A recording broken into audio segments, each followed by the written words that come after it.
بسم اللہ الرحمن الرحیم واما اشتراطها في التيمم فلدلالة الآية عليها لأنه القصد واما غسل الميت فقالوا لا تشترط لصحة الصلاة عليه وتحصيل طهارته وإنما هي شرط لإسقاط الفرض عن ذمة المكلفين۔ صاحب کتاب نے ما قبل میں یہ بتایا تھا کہ عبادات مقصودہ میں بالاجماع نیت ان کی صحت کے لیے شرط ہے، لیکن عبادات غیر مقصودہ میں نیت شرط نہیں ہے۔ جیسا کہ آپ نے اس سے پہلے پڑھا، عبادات غیر مقصودہ میں جیسے وضو ہے، غسل ہے، وغیرہ وغیرہ، کیونکہ غسل ہو یا وضو ہو، طہارت ہو، یہ سب کے سب نماز کے لیے وسیلہ ہیں، یہ سب وسائل ہیں، لہذا یہ عبادات غیر مقصودہ ہیں، اس لیے ان کے لیے نیت شرط، ان کی صحت کے لیے نیت شرط نہیں۔ یہ ضابطہ ما قبل میں معلوم ہو گیا۔ اب اسی ضابطے کو لے کر ایک اعتراض ہے۔ اعتراض یہ ہے کہ جب یہ آپ نے بتا دیا کہ عبادات غیر مقصودہ یعنی وسائل میں ان کی صحت کے لیے نیت شرط نہیں ہے، تو تیمم بھی تو وسائل کی قبیل سے ہے، کیونکہ تیمم بھی تو نماز کے لیے وسیلہ اور ذریعہ ہی ہے، وہ بھی تو عبادت غیر مقصودہ ہے۔ تو پھر ہمارے ائمہ نے یہ کیوں کہا کہ تیمم کے لیے نیت شرط ہے اور تیمم میں نیت فرض ہے؟ یہاں پر شرط و فرض کا قول کیوں کر لیا اس کی صحت کے لیے، جبکہ وہ بھی وسائل سے ہے؟ یہ اعتراض ہوگا، تو اس کا جواب صاحب کتاب اما اشتراطها فی التیمم سے اس کا جواب دے رہے ہیں، اسی اعتراض کا جواب کا خلاصہ یہ ہے کہ نیت قاعدہ تو وہی ہے کہ وسائل کے لیے نیت ان کی صحت کے لیے، صحت وسائل کے لیے نیت شرط نہیں ہے۔ رہی تیمم کی بات، تو تیمم میں نیت اس لیے شرط نہیں ہے کہ الگ سے تیمم الگ ہے اور نیت الگ ہے، بلکہ تیمم کے اندر جو نیت فرض قرار دی گئی ہے وہ صرف اس وجہ سے کہ تیمم کی جو آیت کریمہ جس سے تیمم کا ثبوت ہوتا ہے کہ قرآن نے فرمایا فَإِن لَمْ تَجِدُوا مَاءً فَتَيَمَّمُوا صَعِيدًا طَيِّبًا، اگر تمہیں پانی نہ ملے تو تم پاک مٹی کا قصد کرو۔ تو یہاں پر تیمم کا ثبوت جس آیت سے ہو رہا ہے وہ آیت خود ہی قصد اور نیت پر دلالت کرتی ہے، اس لیے نہیں کہ تیمم الگ ہے اور پھر الگ سے ہم نے نیت کو فرض قرار دیا، بلکہ ثبوت تیمم میں جو آیت دلالت کرتی ہے ثبوت تیمم پر وہ خود قصد اور ارادہ ہی کو بتاتی ہے، اس لیے وہاں پر قصد اور ارادے کا نام ہی تیمم ہے، اس لیے وہاں پر الگ سے کوئی نیت شرط نہیں ہے، بلکہ تیمم کرنا یہ قصد ہی تو ہے۔ اس لیے یہ نہیں کہا جائے، تو گویا کہ یہ کہہ لو کہ یہاں پر تو جس آیت سے تیمم کا ثبوت ہو رہا ہے وہ آیت ہی خود یہاں پر نیت اور قصد پر دلالت کرتی ہے، اس لیے یہاں پر نیت شرط نہیں ہے کہ یہ کہہ دیا جائے کہ یہ وسائل ہونے کے باوجود یہاں پر وسائل کی قبیل سے ہونے کے باوجود یہاں پر نیت شرط قرار دی گئی، نیت الگ سے شرط قرار نہیں دی گئی ہے، بلکہ آیت تیمم خود قصد اور نیت پر دلالت کرتی ہے۔ فرماتے اما اشتراطها فی التیمم، رہا نیت کا تیمم میں شرط ہونا، فلدلالۃ الآیۃ علیہا، تو وہ اس وجہ سے ہے کہ آیت اس پر دلالت کرتی ہے، کیوں؟ لأنہ القصد، کیونکہ تیمم وہ قصد ہی ہے۔ اما غسل المیت، رہا میت کا غسل کرنا، اب ایک اور مسئلہ ذکر کر رہے ہیں، فرماتے ہیں کہ میت کو غسل دینا، میت کا غسل، ظاہر بات ہے کہ دیکھیے طہارت، ازالہ طہارت یعنی طہارت کے ختم ہونے کے جو اسباب ہیں ان اسباب میں سے ایک سبب یہ بھی ہے کہ بدن سے روح کا نکل جانا، بدن سے روح کا نکل جانا یہ بھی اسباب ازالہ طہارت سے ہے، لہذا اگر کوئی مر گیا اس کے بدن سے روح نکل گئی تو وہ اس کا بدن ناپاک مانا جاتا ہے، جب ناپاک مانا گیا تو اب اس کو غسل دیا جائے گا۔ تو آیا کہ غسل دینے کے لیے نیت شرط ہوگی یا نہیں؟ یہ سوال ہے. تو اس کا جواب ہمارے فقہا کے مختلف جواب ہیں، یا یہ کہہ لو کہ ہمارے فقہا کے جو جوابات ہیں وہ جوابات یہاں پر متعارض ہیں. بعض فقہا نے یہ کہا کہ اس کے غسل کے لیے نیت شرط ہے، اور بعض فقہا نے یہ کہا کہ غسل کے لیے نیت شرط نہیں ہے.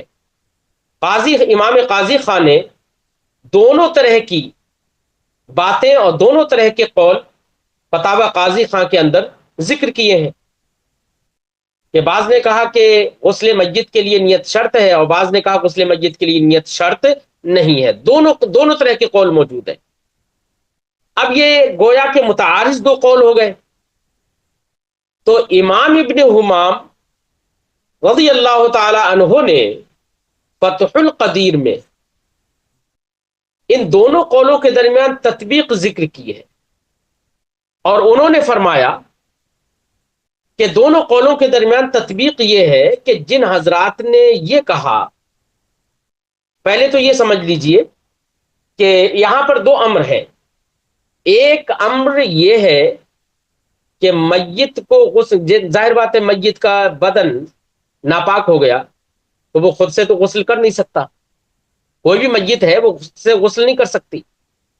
اس لیے حقوق ایک مسلمان کا دوسرے مسلمان پر، ایک میت کا دوسرے مسلمان پر جو حقوق ہیں، ان حقوق میں سے ایک حق یہ بھی ہے کہ وہ اس میت کو، مسلمان اس میت کو غسل دیں. یہ فرض کفایہ ہے، کسی نے بھی غسل دے دیا سب بری ذمہ ہو جائیں گے.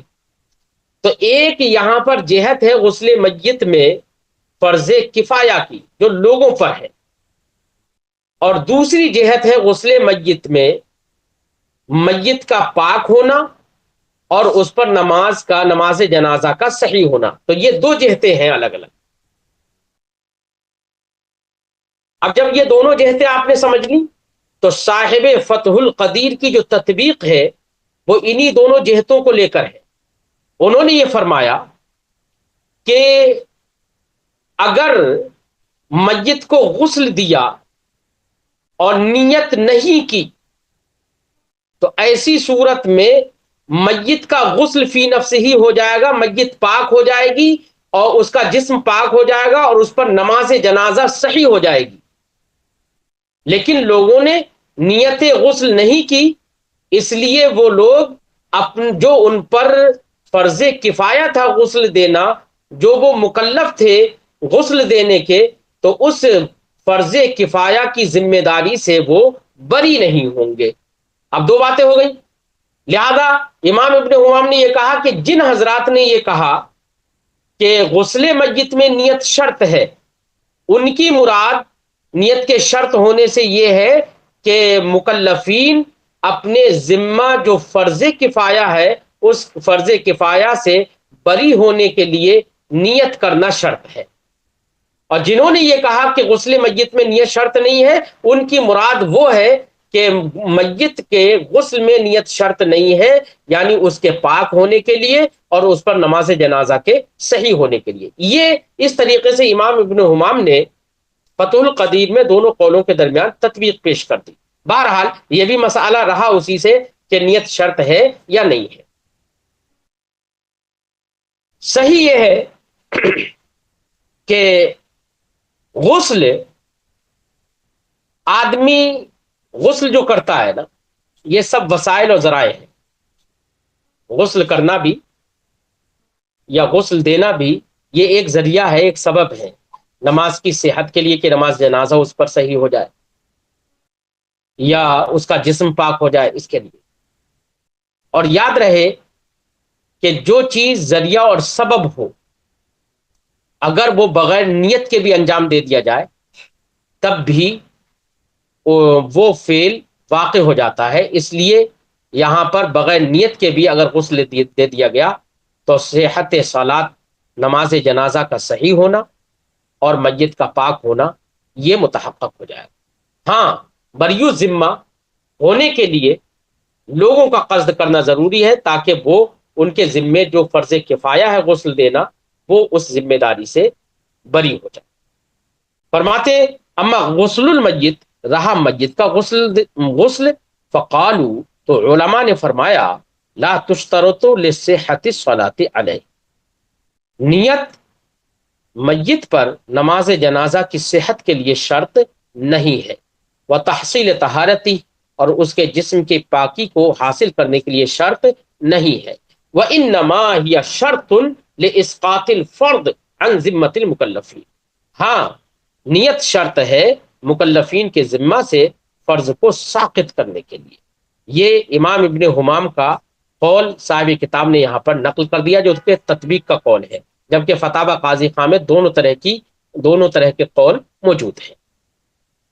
اب آپ نے ایک بات سمجھی، علامہ حلبی نے، دیکھیے امام ابن حمام کے قول سے معلوم ہوا کہ مکلفین کے ذمہ جو ذمہ داری ہے غسل دینے کی، اس فرض کفایہ کو ساقط کرنے کے لیے نیت شرط ہے، ٹھیک ہے، اس قول سے یہ معلوم ہوا۔ علامہ حلبی نے یہاں پر یہ بھی کہا ہے کہ میت کو غسل دینا ہی مقصود ہے، لہذا میت کو اگر غسل نہیں دیا تو آدمی گنہگار ہوگا، فرض کفایہ اس کا ادا نہیں ہوگا، اور غسل دے دیا اگرچہ نیت نہیں کی تو وہ بریو ذمہ ہو جائے گا، یہ انہوں نے کہا۔ اب انہی دونوں باتوں کو لے کر صاحب کتاب اس پر مسئلہ متفرع کر رہے ہیں۔ دیکھیے خلاصہ گفتگو یہ نکلا کہ بریو ذمہ ہونے کے لیے نیت کرنا شرط ہے، لہذا جب تک نیت نہیں کرے گا بریو ذمہ نہیں ہوگا، اگرچہ میت کا جسم پاک ہو جائے گا۔ اسی پر ایک مسئلہ متفرع ہوتا ہے، وہ مسئلہ یہ ہے کہ اگر کوئی آدمی پانی میں ڈوب کر مر گیا، تو ایسی صورت میں ڈوب کر مر گیا ہے پانی میں، دیکھیے اب اس کو پانی سے نکالا گیا، تو اب ایسی صورت میں بریو ذمہ جو لوگ نکال رہے ہیں، بریو ذمہ ہونے کے لیے ضروری ہے کہ وہ نیت کر لیں کہ اس کو غسل دینے کی۔ اگر انہوں نے غسل دینے کی نیت کر لی تو یہ غسل فرض ادا ہو گیا، فرض غسل جو ہے وہ ادا ہو گیا۔ پھر اس کے بعد غسل سنت کے لیے ایک غسل اور دیا جائے گا اسے، اور کمال سنت کے لیے ایک تیسرا غسل دیا جائے گا۔ تو امام ابو یوسف علیہ رحمت و رضوان نے یہی کہا ہے کہ جو پانی میں ڈوب گیا اس آدمی کو 3 غسل دیے جائیں گے، ایک غسل فرضیت ساقط کرنے کے لیے، اور ایک غسل سنت کے لیے، اور ایک غسل کمال سنت کے لیے۔ تو یہ قول امام ابو یوسف رحمت اللہ تعالی علیہ کا جو 3 غسل کا جو قول ہے وہ اسی پر متفرع ہے، یعنی انہوں نے یہی مانا کہ فرضیت ادا کرنے کے لیے ان کو اس بات کی نیت کرنا پڑے گی کہ ہم اسے غسل کر رہے ہیں، غسل دے رہے ہیں، مثلا نکالنے کے وقت میں، تو ایک غسل فرض وہ ادا ہو گیا۔ تو اس سے امام ابو یوسف نے اسی کی طرف اشارہ کیا نا اس مسئلے سے، کہ آدمی کو نکالنے کے وقت میں نیت کرنا پڑے گی اپنی فرضیت ادا کرنے کے لیے، اپنی ذمہ داری سے بری ہونے کے لیے۔ اور امام محمد رحمت اللہ تعالی علیہ نے یہ فرمایا کہ اگر میت کو غریق اور جو شخص ڈوب گیا ہے اس کو اگر پانی سے نکالا گیا، اگر پانی سے نکالنے کے وقت میں غسل کی نیت کر لی تو اب اس کے بعد 2 غسل دیے جائیں گے اسے، ایک غسل سنت اور ایک غسل کمال سنت۔ تو امام محمد رضی اللہ تعالیٰ عنہ نے 2 غسلوں کا قول کیا، کیوں؟ وجہ اس کی یہ ہے کہ نیت پہلے کر چکے ہیں، جب نیت کر چکے تو نیت کرنے کی بنا پر غسل فرض تو ادا ہو گیا۔ تو یہ دونوں قول امام ابو یوسف کا اور امام محمد کے، یہ دونوں قول جو ہیں وہ اسی پر متفرع ہیں کہ جو فرض کفایہ ہے اس کی ذمہ داری سے بری ہونے کے لیے نیت کرنا یہ شرط ہے۔ فرماتے صاحب کتاب وَيُتَفَرَّعُ عَلَيْهِ، اور اسی پر متفرع ہے یہ مسئلہ، کیا ان الغریق یغسل ثلاثا، یا اس کو چاہو تو تشدید کے ساتھ پڑھ سکتے ہو یغسل ثلاثا، کیونکہ 3 بار دیا جا رہا ہے تو تفصیلی ہوگی، کثرت ہوگی اس میں. ان الغریق یغسل ثلاثا، کہ غریق کو 3 مرتبہ غسل دیا جائے گا. فی قول ابی یوسف، امام ابو یوسف کے قول میں. وفی روایت عن محمد، ایک روایت میں امام محمد سے بھی یہی ہے. انہ ان نوا عند الاخراج من الماء یغسل مرتين. اور امام محمد سے ایک روایت میں یہ ہے کہ اگر نوا معروف پڑے تو ضمیر لوٹ جائے گی نکالنے والے کی طرف، مخرج کی جانب، ورنہ اس کو مجہول پڑھ لو. ان نویا، اگر نیت کر لی گئی عند الاخراج، پانی سے نکالنے کے وقت میں غسل دینے کی نیت کر لی گئی، یغسل مرتين، تو اب اس کے بعد 2 مرتبہ اسے غسل دیا جائے گا، ایک غسل سنت، ایک غسل کمال سنت. غسل فرض تو ادا ہو گیا نیت کرنے کی وجہ سے.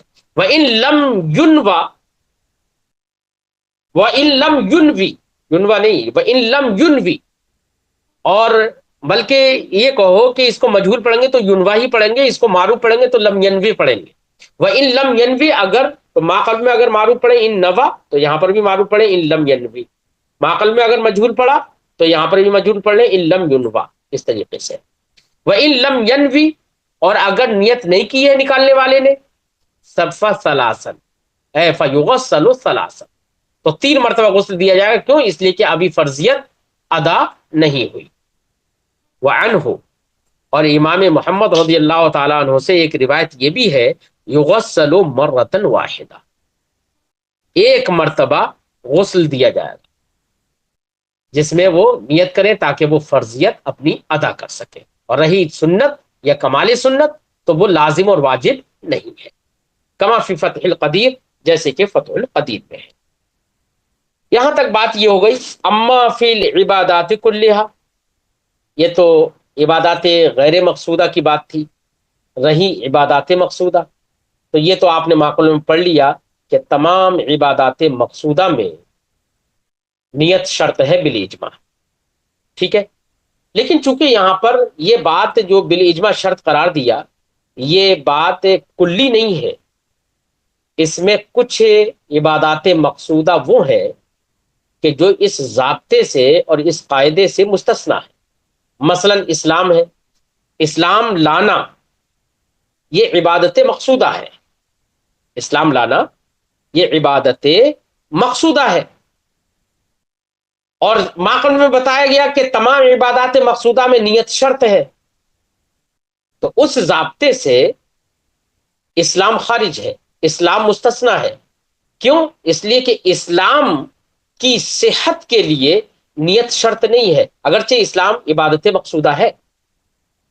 دلیل اس کی دلیل یہ ہے کہ اسلام لانے کے لیے اسلام اگرچہ عبادت مقصودہ ہے، لیکن اسلام لانے کے لیے نیت شرط اس لیے نہیں ہے کہ ہمارے فقہا کی یہ عبارت مشہور ہے. فقہا یہ کہتے ہیں ان اسلام المکرہ صحیح، کہ وہ انسان کہ جس کو مجبور کر دیا گیا اسلام لانے پر، جو اسلام لانے پر مجبور ہو، مکرہ ہو، تو وہ مجبوری میں اگر اسلام لے کر آ رہا ہے، اپنے جان کو بچانے کے لیے اقرار اسلام کر رہا ہے، تو ہمارے فقہا نے فرمایا اس کا اسلام لانا اور اس کا اقرار اسلام کرنا صحیح ہے. اب دیکھیے، جیسے کہ حضرت اسامہ رضی اللہ تعالی عنہ کا وہ واقعہ جو امام مسلم نے ذکر کیا کہ ایک کافر ان کی دست رس میں آ گیا اور مغلوب ہو گیا کافر. اس کو لگا کہ اب میں کسی صورت سے بچ نہیں پاؤں گا، تو اس نے فوراً لا الہ الا اللہ محمد الرسول اللہ پڑھ لیا، کلمہ طیبہ پڑھ لیا، اقرار اسلام کر لیا اس نے. تو حضرت اسامہ نے یہ سمجھا کہ یہ خوف سے اور ڈر سے اور مجبور ہو کر یہ اسلام پڑھ رہا ہے، اسلام کا کلمہ پڑھ رہا ہے، اسلام لا رہا ہے. تو انہوں نے سوچا کہ یہ تو اس کا تو اعتبار نہیں ہوگا، تو اس لیے انہوں نے تلوار بھی چلا دی اور اسے قتل کر دیا. اور جب یہ معاملہ نبی کریم صلی اللہ علیہ وسلم کی بارگاہ میں پہنچا تو سرکار نے زجر و توبیخ فرمائی اور منع فرمایا اور کہا اللہ شققت قلبہ، کیا تم نے اس کے دل کو چیر کے دیکھ لیا؟ یعنی سرکار کا اشارہ اس بات کی طرف تھا کہ تم دل پر مطلع نہیں ہو، تم نیت کو نہیں دیکھ سکتے ہو، تم تو ظاہر کے مکلف ہو، اور وہ ظاہراً اسلام قبول کر رہا ہے، اس نے اقرار اسلام کیا ہے، تو تمہیں تو اسی پر قناعت کرنا چاہیے تھی۔ تو اس حدیث پاک سے بھی یہی سمجھ میں آتا ہے کہ اگر کوئی آدمی مجبور ہے اور اپنے مجبور و مغلوب ہونے کی صورت میں وہ اقرار اسلام کر رہا ہے تو اس کا اسلام صحیح ہے، اس سے بھی یہی معلوم ہو رہا ہے۔ تو اس سے یہ پتا چلا کہ اگر کوئی آدمی مجبور ہوا اسلام لانے پر، تو چاہے اس کا قصد اور ارادہ نہ ہو اور اس نے اقرار اسلام کر لیا تو اس کا اسلام صحیح ہے، اور یہاں پر نیت اور قصد اور اس کے دلی کیفیت اور اذعان یہ ضروری اور شرط نہیں ہے۔ تو اگرچہ اسلام عبادات مقصودہ سے ہے، لیکن اس کی صحت کے لیے نیت شرط نہیں ہے، یہ بتایا۔ فرماتے اما فی العبادات کلھا، رہا تمام تر عبادات مقصودہ میں، فہی شرط صحتھا، تو نیت شرط صحت ہے، الا الاسلام، سوائے اسلام کے۔ اسلام میں شرط صحت نہیں ہے، اگرچہ اسلام عبادات مقصودہ سے ہے۔ کیوں؟ فإنہ یصح بدونھا بدلیل قولہم، کیونکہ اسلام بغیر نیت کے صحیح ہو جاتا ہے۔ ہمارے فقہا کے یہ قول دلیل ہے، کیا؟ ان اسلام المکرہ صحیح، کہ مجبور و مکرہ آدمی کا اسلام صحیح ہے، مکرہ آدمی کا اسلام صحیح ہے۔ تو یہ قول دلیل ہے اس بات پر کہ اسلام اگرچہ عبادت مقصودہ ہے، لیکن اس کی صحت کے لیے نیت شرط نہیں ہے۔ ولا یکون مسلما بمجرد نیت الاسلام، اسلام کے لیے تو نیت شرط نہیں ہے، یاد رکھیے۔ لیکن اگر کوئی کافر اسلام کی نیت کر لے رہا ہے، صرف اقرار نہیں کر رہا ہے، اسلام کی نیت کر لے رہا ہے، تو ابھی آپ نے پڑھا کہ اسلام کے لیے نیت شرط نہیں ہے۔ لیکن اگر کوئی کافر اسلام کی نیت کر لے رہا ہے اور اقرار نہیں کر رہا ہے، تو صرف نیت کر لینے سے وہ مسلمان نہیں ہوتا ہے، یاد رکھیے۔ بلکہ احکام اسلام جاری کرنے کے لیے ضروری ہے کہ وہ اقرار کرے۔ اس نے تو صرف دل میں نیت کر لی، تو عند الناس وہ مسلمان نہیں ہے۔ عند الناس، لوگ تو چونکہ ظاہر کے مکلف ہیں، وہ تو اقرار دیکھیں گے، جب تک اقرار نہیں کرے گا اس وقت تک اس کا اسلام صحیح نہیں مانا جائے گا۔ عند الناس رہا عند اللہ، تو وہ اللہ جانتا ہے بہتر، ٹھیک ہے۔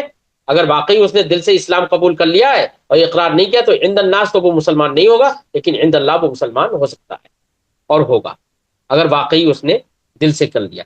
فرماتے ولا یکون مسلما بمجرد نیت الاسلام، اور کوئی کافر مسلم نہیں ہوگا صرف نیت اسلام کر لینے کی وجہ سے۔ کیوں؟ اس لیے کہ مسلمان عند الناس وہی ہوتا ہے جو کہ اقرار کرتا ہے، برخلاف کفر کے۔ یہ تو اسلام کا مسئلہ رہا کہ اسلام کے لیے نیت شرط نہیں ہے، لیکن کفر، تو کفر کے لیے فرماتے ہیں کہ نیت شرط ہے۔ جب تک نیت اور دل کا قصد اور ارادہ نہ پایا جائے گا، اس وقت تک کفر صحیح، کفر نہیں مانا جائے گا۔ لہذا اگر کسی شخص کو مجبور کیا گیا کہ اگر تو نے کلمہ کفر نہ بولا، تو اس کلمہ کفر نہ بولا، تب ہم تجھے مار ڈالیں گے، جان کی دھمکی دے دی گئی، اور اس نے اس دھمکی کے بعد اس نے کلمہ کفر بول دیا، یعنی اس ایک مسلمان کو کفر پر مجبور کیا گیا۔ تو قرآن نے فرمایا کہ جس شخص کو کفر پر مجبور کیا گیا تو ایسی صورت میں وہ کافر نہیں ہوگا جب تک کہ اس کا دل ایمان پر مطمئن ہو، وقلبہ مطمئن بالایمان، یعنی جب تک اس کے دل میں ایمان مستقر ہے، ٹھہرا ہوا ہے، اور اس کے دل میں ایمان کی نیت ہے، اذعان ایمان ہے، تصدیق کا اذعان رکھتا ہے وہ، تو محض مجبور کر لینے سے جو زبان سے کلمہ کفر اس نے نکال دیا، اس کی بنا پر وہ کافر نہیں ہوگا۔ لہذا کفر کے لیے اذعان اور نیت و قصد چاہیے، برخلاف کفر کے۔ لیکن یاد رہے یہاں پر جو جبر اور اکراہ جو ہے، ایک مسلمان کو کفر پر جو مجبور کیا گیا، اس مجبوری سے مراد وہی ہے کہ اس کی جان کی دھمکی دی گئی ہو۔ اگر کسی کو یہ دھمکی دی گئی کہ اگر تو نے کفر نہیں کیا تو میں تیرا مال چھین لوں گا، اور صرف اسی دھمکی کی بنا پر اس نے کلمہ کفر بک دیا، تو یاد رکھیے، تو یہاں پر ایسی صورت میں ہمارے فقہا نے فرمایا کہ وہ کافر ہو جائے گا۔ یہ جو بات ہے کہ وَقَلْبُهُ مُطْمَئِنٌ بِالْإِيمَانِ، یہ اسی صورت میں ہے جبکہ آدمی کو جان کی دھمکی دی گئی۔ اس لیے اقرار کی صورتیں مختلف صورتیں الگ الگ یاد رکھیے گا۔ بے خلاف الکفر، برخلاف کفر کے، کما سنبینہ فی بحث الطروق، جیسے کہ ہم بحث طروق میں اسی قاعدے کے آخر میں ذکر کریں گے۔ طروق کا مطلب چھوڑنا، یہاں پر اسلام کو چھوڑنا ہے، تو کسی اسلام کو چھوڑنا، کسی عبادت کو چھوڑنا، اس کے لیے نیت شرط ہے، یعنی دل کا مطمئن ہونا ضروری ہے۔ صرف مجبوری میں جان کی دھمکی دینے کے بعد مجبوری میں زبان سے اقرار کر لیا کفر کا، تو اس کی بنا پر وہ کافر نہیں ہوگا۔ وہاں پر اذعان چاہیے، تصدیق چاہیے، اور وہاں پر اذعان قلب چاہیے کفر پر، یعنی نیت چاہیے کفر کی۔ فرماتے ہیں آگے وَأَمَّا الْكُفْرُ، اب جب ماقبل میں دیکھیے یہ بات کہی دی، کیا بے خلاف الکفر جب کہہ دیا، تو اما الکفر الگ سے وہ مسئلہ ذکر، مسئلہ وہی ہے لیکن الگ سے صاحب کتاب پھر اس کو ذکر کر رہے ہیں تاکیدن، حالانکہ اس کی ضرورت نہیں ہے۔ فرماتے ہیں اما الکفر فَتُشْتَرَطُ لَهُ النِّيَّةُ، رہا کفر تو اس کے لیے نیت شرط ہے، لقولہم، کیونکہ ہمارے فقہا نے کہا ہے ان کفر المکرہ غیر صحیح، کہ مجبور آدمی کا کفر، مکرہ کا کفر صحیح نہیں ہے، بلکہ اس کا دل اگر ایمان پر مطمئن ہے تو تب بھی وہ مومن ہی رہے گا۔ لیکن میں نے آپ کو بتایا کہ اکراہ کی مختلف صورتیں ہیں، اگر جان کی دھمکی دی گئی ہے تبھی اس کا کفر بغیر اذعان قلب کے صحیح نہیں ہے، لیکن جان کی دھمکی کے بجائے اگر اسے مال وغیرہ کی دھمکی دی گئی ہے تو اس صورت میں اگر اس نے صرف مال کی دھمکی کی بنا پر کفر کا کلمہ اپنی زبان پر جاری کر لیا تو اب ایسی صورت میں وہ کافر ہو جائے گا۔ کیوں؟ اس لیے کہ یہاں پر مجبوری نہیں، مال تو جانے دو، اگر مال کو بچانے کے لیے ایسا کر رہا ہے تو گویا کہ یہ اپنے اختیار اور اپنے قلب سے ہی کفر کو، مطلب کلمہ کفر اپنی زبان پر جاری کر رہا ہے۔ اس لیے دونوں میں فرق رکھنا ضروری ہے۔ وَأَمَّا قَوْلُهُمْ إِنَّهُ إِذَا تَكَلَّمَ كَلِمَةَ الْكُفْرِ حَاصِلًا لَا يُكَفَّرُ إِنَّمَا هُوَ بِاعْتِبَارِ أَنَّ عَيْنَهُ كُفْرٌ۔ اب دیکھیے ماقبل میں کہا کہ کفر کا تحقق کفر تبھی ہوگا جبکہ نیت پالی جائے گی، یعنی کفر کے لیے نیت شرط ہے، یہ کہا نا ماقبل میں۔ اب اسی بات کو لے کر ایک اعتراض ہے۔ اعتراض یہ ہے کہ ایک طرف آپ نے ضابطہ یہ بتا دیا کہ کفر کے لیے نیت شرط ہے، حالانکہ ہمارے فقہا کی عبارت یہ موجود ہے کتابوں میں، فقہا نے یہ کہا ہے اذا تکلم کلمۃ الکفر حاضرا لا یکفر، کہ اگر کسی شخص نے مذاق کے طور پر کلمہ کفر کا تکلم کر لیا، مذاق کے طور پر، یکفر، تو ہمارے فقہا نے فرمایا اس کی تکفیر کی جائے گی، وہ کافر ہو جائے گا، حاضلن یکفر۔ تو اب کسی نے مذاق میں کلمہ کفر بولا، مذاق میں قصد ہوتا ہے، ارادہ ہوتا ہے؟ نہیں ہوتا ہے۔ جب مذاق میں کلمہ کفر بولا اس میں قصد و ارادہ اور نیت ہوتی نہیں ہے، تب بھی فقہا نے کہا یکفر، کہ اس کی تکفیر کی جائے گی، وہ کافر ہو جائے گا۔ تو آپ نے جو ضابطہ بتایا کہ کفر کے لیے نیت شرط ہے، تو یہاں پر وہ ضابطہ ٹوٹ جا رہا ہے فقہا کی اس عبارت سے، یا یہ کہ فقہا کی یہ عبارت اس ضابطے کے خلاف ہو جا رہی ہے؟ اعتراض ہو جائے گا نا؟ تو اس کا کیا جواب ہوگا؟